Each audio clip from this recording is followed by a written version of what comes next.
الرحمن الرحیم.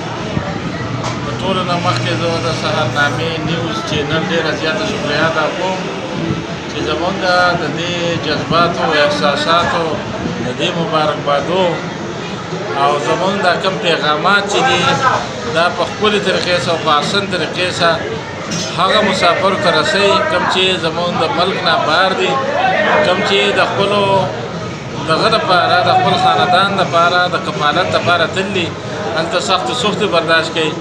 نو زه د خپل طرفه د خپلو ملګرو د طرفه د زړه د کومې نه هغه مسافرو ته کوم چې تللي د خپلو خاندانونو لپاره تکلیفونه برداشت کوي هغه ته د زړه د کومې نه مبارکباد وایم او امید ساتم چې انشاءالله تعالی هغوی به ښه او الله دې ورته نور هم صبر او استقامت ورکړي او الله دې کامیاب کړي.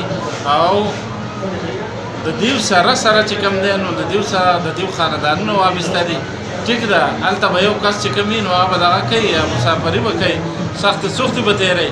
خو د هغه سختو سختو په وجه باندې نن موږ دلته د هغو خاندانونه زموږ خاندانونه څومره چې زموږ د دې ملګرو دغه دي دا خوشحالیانې دي هغه د هغو څه وابسته دي.